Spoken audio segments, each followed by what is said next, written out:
On parle souvent des déserts médicaux, un problème auquel répondent certaines communes en embauchant leurs propres médecins. À Comméré, dans la Sarthe, les praticiens sont désormais des employés de la ville. Un centre de santé a même été créé. Vous allez voir que cela fonctionne plutôt bien. José Blanc-Lapierre avec Loïc Blache. Médecins de campagne, cela ne fait plus rêver les jeunes. Quand ils partent à la retraite, les généralistes ne trouvent pas de remplaçants. Alors pour les attirer chez elles, les communes sont prêtes à tout, même à les payer. Nous sommes allés dans la Sarthe à la rencontre de ces nouveaux médecins, les médecins salariés. À Comméré, 3000 habitants, le centre de santé a ouvert il y a 3 ans, dans l'ancienne caserne des pompiers. C'est la mairie qui a payé la rénovation, 300 000 €. Je vais prendre votre carte vitale, s'il vous plaît. À l'accueil, 2 secrétaires médicales employées par la mairie. Elles déchargent les médecins de tout l'administratif, paiement des consultations, sécurité sociale, mutuelle. Elles gèrent les plannings et acceptent parfois les patients sans rendez-vous. Ils m'ont pris, venez, on a de la place. C'est le seul endroit où j'ai réussi à trouver. Tant j'ai fait beaucoup de villes. Allez-y, entrez.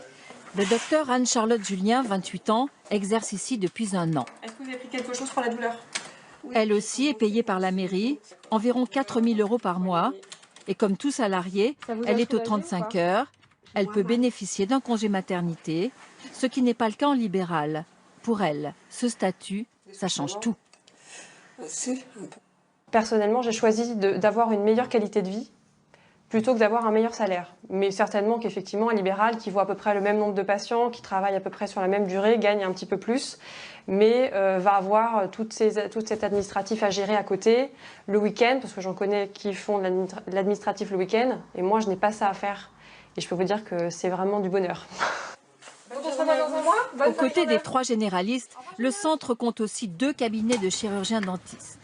Des équipements lourds loués par la mairie. Martine Marie a fait le grand saut après 30 ans passés en libéral. Aujourd'hui, son patron, c'est la mairie.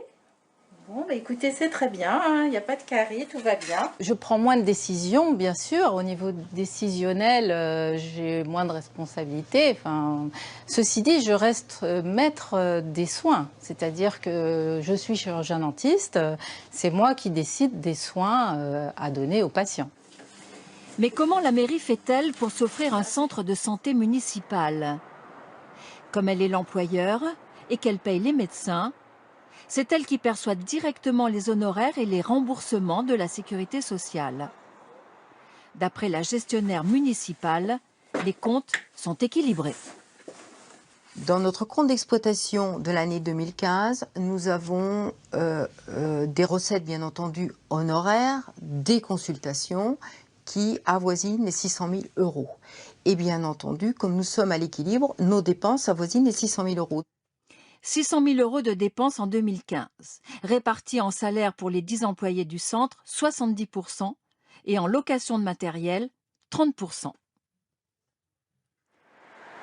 Dans les environs, les médecins libéraux voient-ils d'un bon œil cette nouvelle façon d'exercer? Dans ce cabinet, ils sont 2 à travailler 60 à 70 heures par semaine. Alors, seraient-ils tentés par les 35 heures? Moi, non. Ça ne correspond pas à mon caractère, ça ne correspond pas à ma personnalité, donc ça n'irait pas. Mais je conçois que des jeunes puissent être intéressés. La médecine libérale est peut-être morte, et ça a été un modèle depuis 50 ans, mais c'est peut-être pas le modèle. En effet, de plus en plus de jeunes médecins se tournent vers le salariat, notamment les femmes. Il existe un peu plus de 2000 centres de santé municipaux, une centaine d'autres devraient voir le jour cette année.